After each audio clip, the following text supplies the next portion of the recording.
I really see that we have an incredible opportunity because we are alive. We can, of course, create tall buildings, we can create highways, we can create bridges, we can create all these technologies that we do.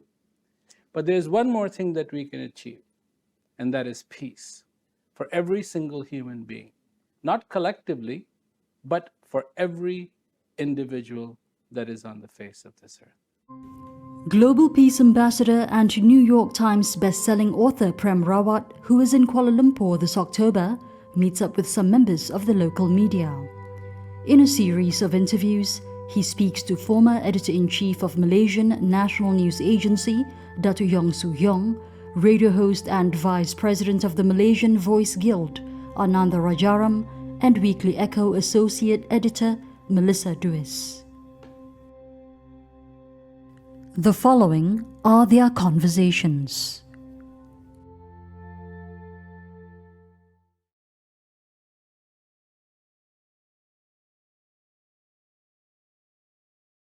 I'm very privileged to be with Mr. Prem Rawat, who has given me time to explore his thoughts for today's conversation. So I will go into the questions I've prepared right away. Prem, you are never far away from saying words of peace.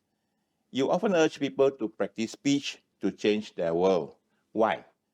And are you doing this because people ought to reduce friction among themselves to live a better life? The only reason why I feel I talk about peace is because I see that there is that possibility. That as human beings on the face of this earth, I really see that we have an incredible opportunity because we are alive. We can, of course, create tall buildings, we can create highways, we can create bridges, we can create all these technologies that we do. But there's one more thing that we can achieve, and that is peace for every single human being, not collectively, but for every individual that is on the face of this earth. What will happen? Will we become a better society? I don't know. I don't know, because there hasn't been a time where totally every human being was in peace. We have tried many times to bring social peace, and we have failed. I am saying that we need to this time try to bring the individual peace that exists in the heart of every single human being. And you reckon that this cannot be a rare commodity. If you search hard enough, peace should be there. Are you? Absolutely. Our attention is not going to us. Our attention is always going to out there. It's like, when you get hungry and you have a refrigerator at home, you go and look what's there.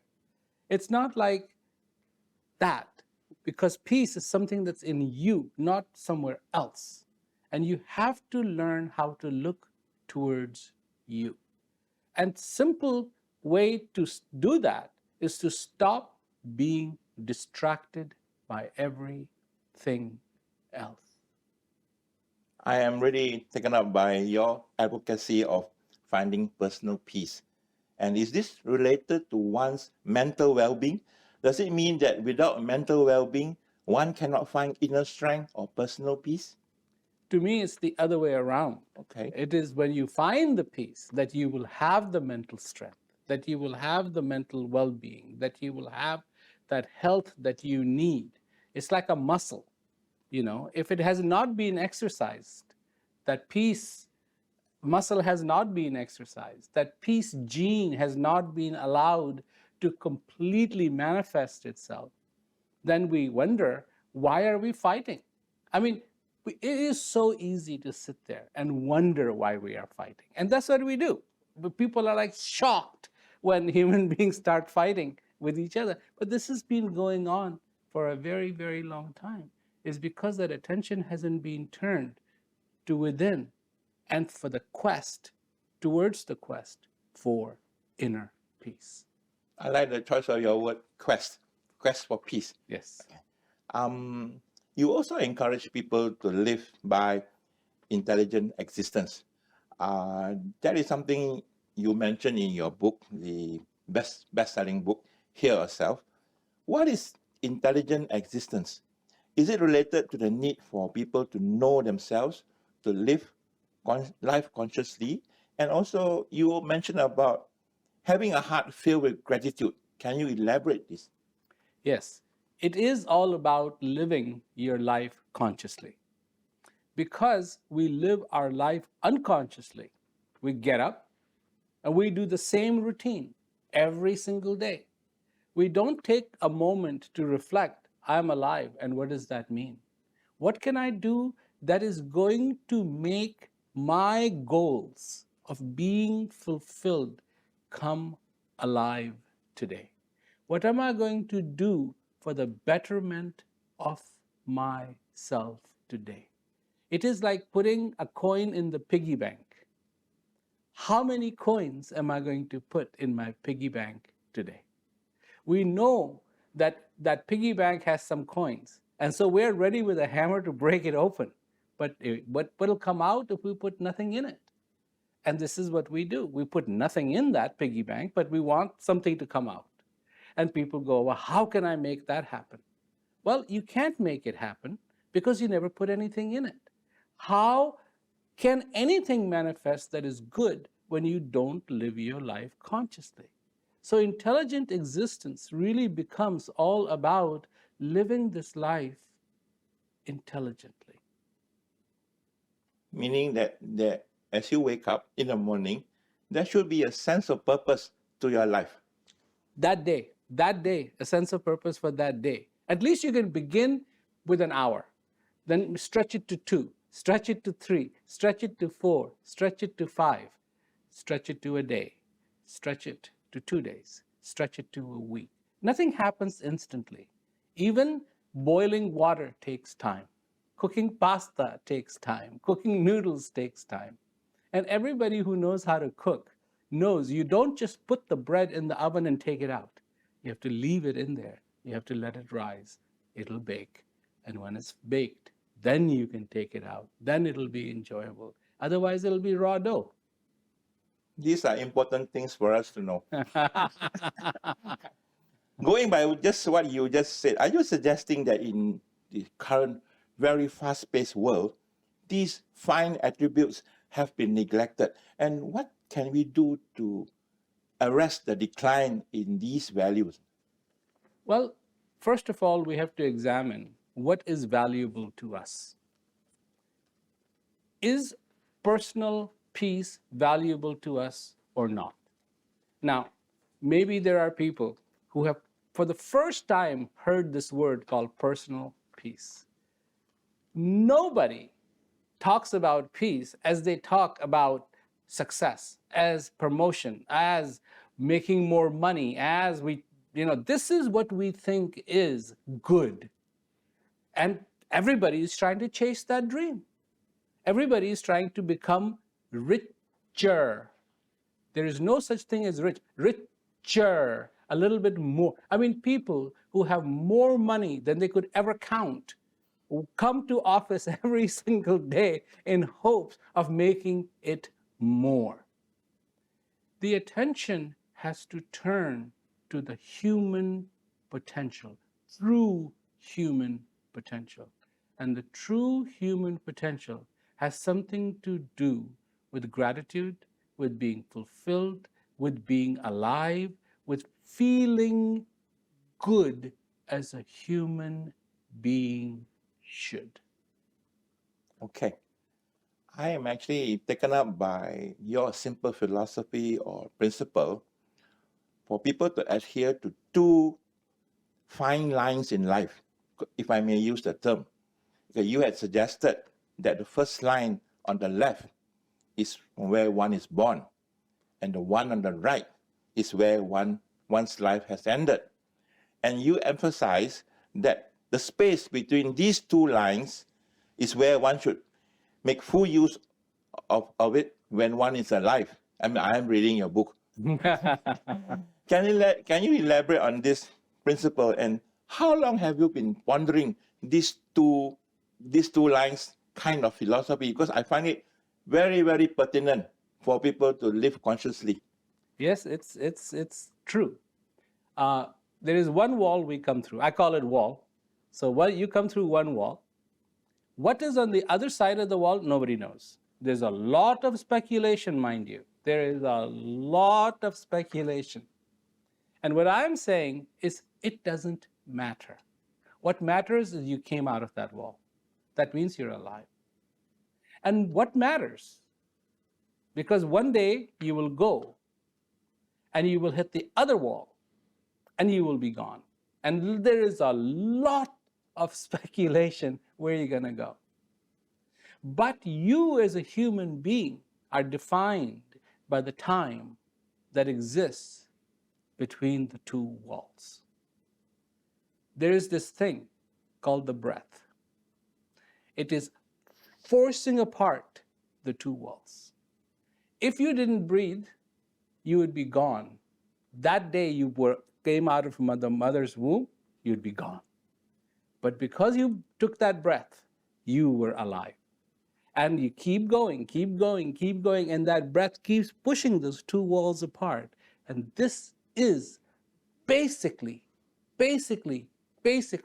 not the sum of your accomplishments, but the sum of your existence. And you are alive. And that to you should mean everything. You have won the biggest lottery. You have won the biggest everything in your life. One day, you will hit that other wall. What will happen? You will be gone. This drama has played out on the face of this earth with every single human being, regardless of what they achieved or they didn't achieve. So, don't be so lost in the achievements. Also take into account, and this is the key word, also, take into account this phenomena called life. Keep that in mind, because that wall is there. And one day you're going to hit the other wall and you will be gone. And you will leave no address behind. I suppose people should be thinking that when they are alive, time is of the essence. They make the most out of it while they are alive. Absolutely. Absolutely. It is that defines your time. That defines everything. That defines everything that you will ever be, and every moment in that. This is why people say, before me, after me, they will say it. Every moment, make it count, because it is irreplaceable. Okay. Prem, the Second World War ended some 77 years ago. Since then, there have been many mini wars, and the latest being one now we see in Europe. But in between these relatively long periods of peace, why is the world still filled with examples of people with poor access to nutrition, water, health, education, and a better way of life? What seems to be the drawbacks for the people to live life with better dignity and prosperity? Are the governed being given a raw deal by those who profess who can govern well? Or what can be done to overcome this worldwide problem? Well, this is a multifaceted question. And I must apologize, because all I'm going to do is give my opinion. Okay. And it may be worth 2 cents or it may be worth $1 million. But let me I believe in the latter. But let me begin with this. In my opinion, a public servant should be a person who doesn't think about themselves, but about other people. This should be a basic qualification, not of saying, but in reality. Today, wherever you look, it is not about the people. It's only about the people when it comes for asking for votes.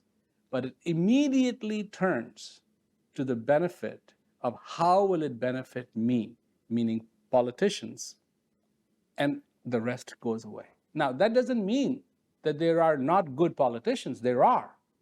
But they are so far and few in between that they get masked by the other train that keeps coming by and blowing its whistle and saying, this is the way it is and this is the way it is.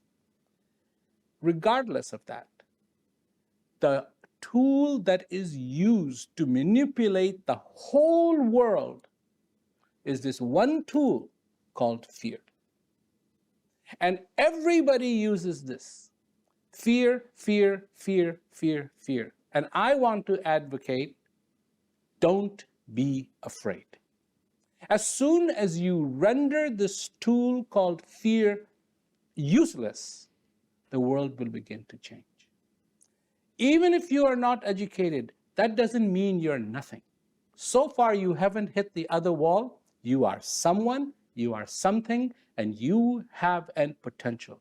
If you are incredibly educated, if you're incredibly well off, same thing for you. Don't be afraid. Don't be afraid. And I feel if these things could come along, all of a sudden, the attention turns genuinely to the welfare of people. We human beings have enough intelligence, enough know-how, and enough resources to make a difference. You said there have been a lot of mini wars, but no big war, World War II, after that. I disagree. Because the war has been going on in the minds of the people. It may not be happening on a particular battlefield, but it's happening in the living room, in the bedroom, in the schools, in the institutions all around the world. And the solutions are simple. The solutions are simple. But when the fear is taken away, can you begin to see what the potential is? That is a very profound statement.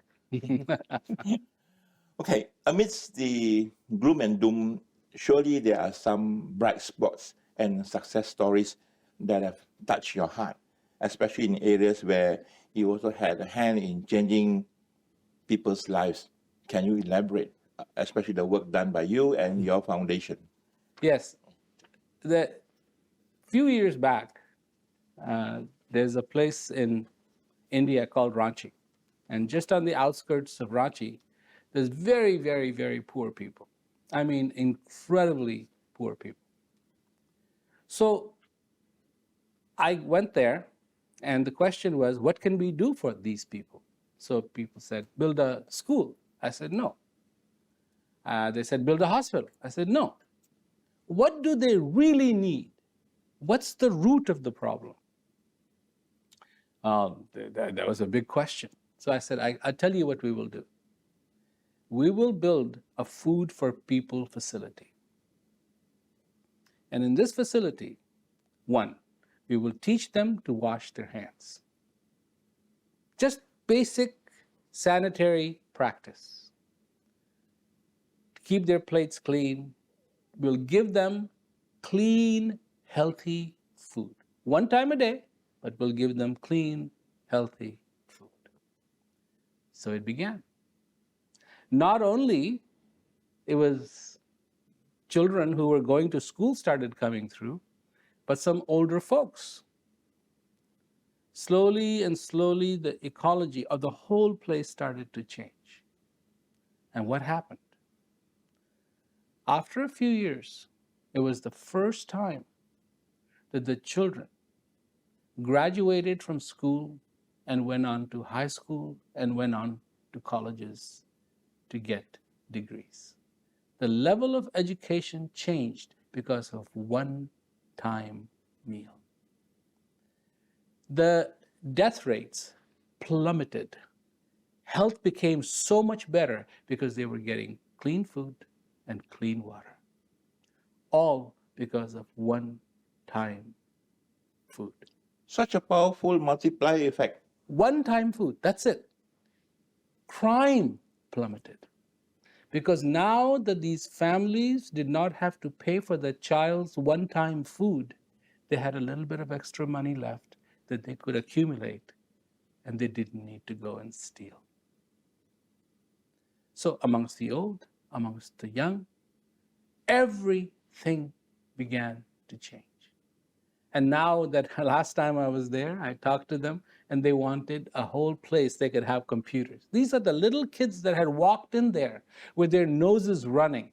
I remember, noses running, and no sign of going like even this, to where they wanted computers. And they're helping each other out to get on the internet and to get more education and to become better and better and better.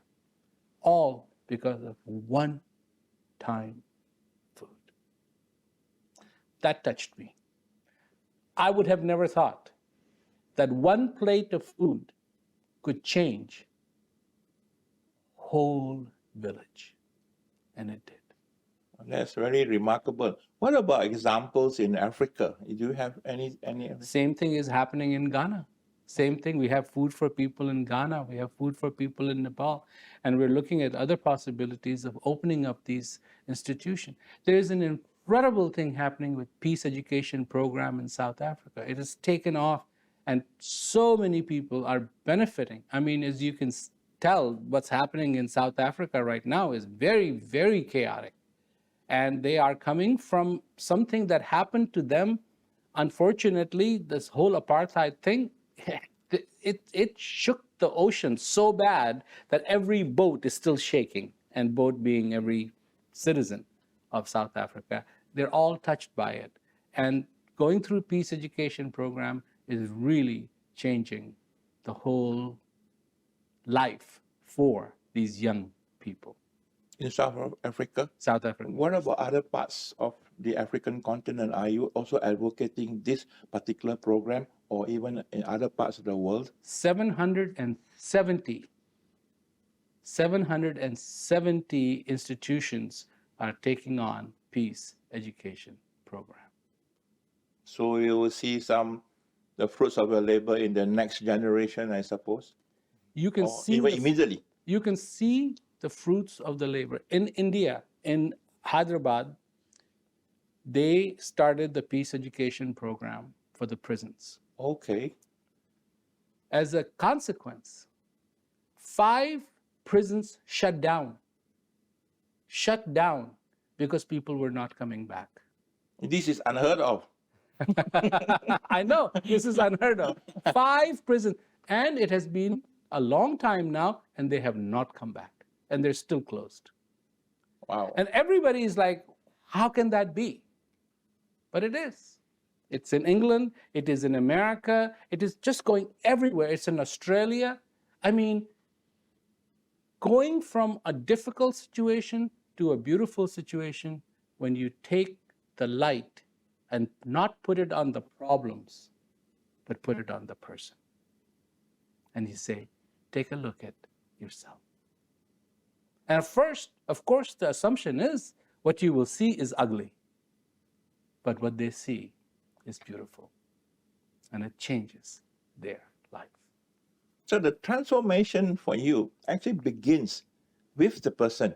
Peace, prosperity, dignity, everything. Everything, yes. Okay, Yeah. okay. So in the next 24 to 36 months, what are your immediate priorities for the better world? And do you have any projects planned for Malaysia? Yes, there's many. In fact, I'm going to be signing a memorandum of understanding with the Scouts in Malaysia. And my agenda is exactly the same. Keep doing what you are doing. And slowly and slowly and slowly and slowly, more people and more people and more people are paying attention, because there is a change. There is a change that is happening. And it's an exquisite change. It is an incredible change to see. There was one person who when I was in England this year earlier, he came to see me, and he had just come out of prison. He'd just come out of prison. And he was telling me that, everybody was like, what's with you? Everybody else in this prison is agitated. Everybody is, kind of angry, and you're fine. You're okay. And it just, it's the same thing. It's when the light is on you instead of the problems, because we are very good at identifying problems. Pick up any newspaper and problems, problems, problems, problems, problems. Solutions? I am saying, let me offer a solution. Maybe it'll work, maybe it won't work. I've been doing this for a very long time. I'm going to turn 65. I started when I was 9 years of age. I'm going to turn 65 this year. I've been going at it. Maybe I haven't succeeded to the level that I want to, but I haven't given up. And I keep going, and I keep going, and I keep going. And it has made a huge difference. I can see it. Yeah, because I understand you just mentioned that you have been telling people a thing or two, or maybe many more, since you were 9. So what is the driving force for you? What gives you that sense of purpose, for every day that you are thinking about solutions to help? What drives you to do so? If you ever see people on a racetrack and they're running, and they're running, and they're running, and they're running, and they're doing their best, and they keep an eye on people next to them, and then they get to a point where they put on everything they've got because they see from the periphery eye of their vision they don't have competition and they can do this. This is not when they give up. This is when they put it on and they go and they go and they hit the ribbon and they have won. To me, it's like that. Every year, every day, I see I am making a difference. I'm making a difference. I'm making a difference. And that's what keeps me going. I see. The sense of accomplishment for Yes. you. Yeah. Here, there, and everywhere, just like the song, the Beatles song. Okay, but then again, don't you get tired? What happens if you feel somewhat defeated momentarily? How do you pick yourself up? Well, I have felt defeated. I do feel tired. I do feel sad. I do feel angry. I do feel all those emotions. But I always have to tell myself, have patience. Something good will happen. And it always does. But you have to have patience. I understand that you will be speaking at the public engagement in Malaysia on October 19. Can you just share some of your thoughts? Give us some inkling that what people can expect, so that you may draw the big crowd on that day. Well, yeah, I'll be speaking on 19th of October, and if anybody wants to find out about it, it's hearyourselfbook.com. There's the URL. They can find out more about it. And again, it's going to be about your potential, who you are, really taking the flashlight and putting it on you instead of your problems. I see. So hearing from the man himself on that particular day, it is a wonderful opportunity for people who want to hear it from you, because all over the years at your various speaking engagements, I've always found that it is very useful. Your solutions that provided on stage have been very illuminating. So I suppose on October the 19th, you will also do so. I hope so. I certainly hope. Thank you very much for your words of wisdom. I thoroughly enjoyed this session with you. Thank you. Thank you, Datuk. Right. Thank you. Right. Thank you. Okay.